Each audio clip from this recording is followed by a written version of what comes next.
আমি আজকে বেগুন দিয়ে, আলু দিয়ে, টমেটো দিয়ে আর এর মাছ দিয়ে রান্না করব।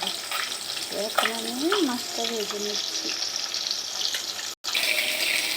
এখন আমি বেগুনটা ভেজে নিচ্ছি।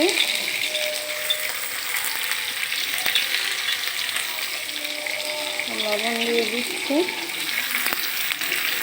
আর দিয়ে দিচ্ছি হালকা হলুদ।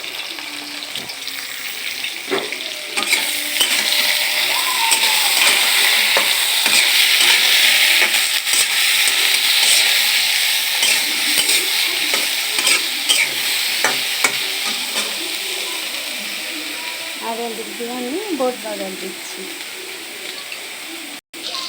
এখন আমার বেগুনটা ভাজা হয়ে এসেছে, এখন আমি নামিয়ে নেব, তারপর আলুটা ভেজে নেব। এখন আমি আলুটা ভেজে নিচ্ছি।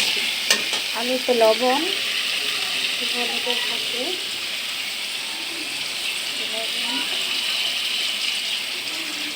হলুদের সাথে মিক্স করে আমি একটু ভাজা ভাজা করে নিই। এখন আমার আলু ভাজা হয়ে এসেছে, এটা ভাজা ভাজা হয়ে এসেছে আর এদিকে আমার বুটটাও হয়ে এসেছে।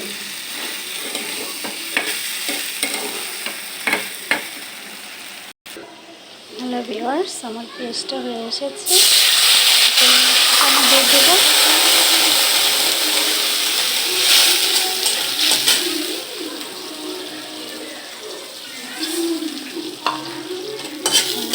মশলা দিয়ে দেবো, লবণ, যেহেতু আমি বাজায় মশলা দিয়েছি হলুদ লবণ, তাই হলুদ এখানে অল্প দিই।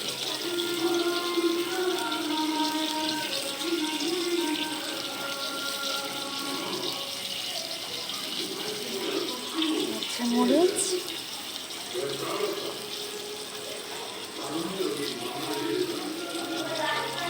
একটু বেগুন, আমার বাসায় একটু বেগুন ঝাল ঝাল খায়।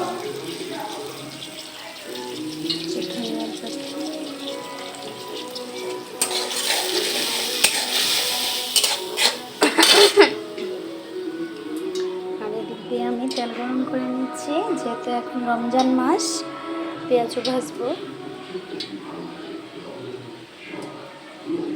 একটু আদা, একটু রসুন দিয়ে দেবো। এখন আমি ভালোভাবে মশলাটা কষিয়ে নিই। আমার মশলা কষিয়ে আসার পর আমি টমেটো দিয়ে দিয়েছি। টমেটো কষিয়ে নিয়ে তারপর বেগুন, আমি এখন বেগুন, আলু, টমেটো সবগুলো একসাথে দিয়ে দিয়েছি। এখন আমি পানি দিয়ে দিই। এখন আমার তরকারি অনেক হয়ে এসেছে, অনেকটা। এখন আমি মাছটা দিয়ে দিই, ভেজে রাখা মাছটা দিয়ে দিই।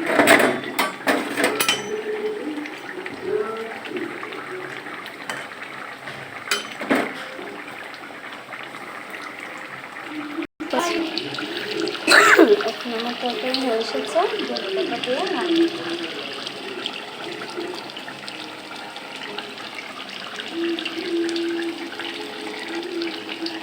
হ্যালো ভিউয়ার্স, আমার তরকারিটা কেমন হয়েছে আপনারা জানাবেন।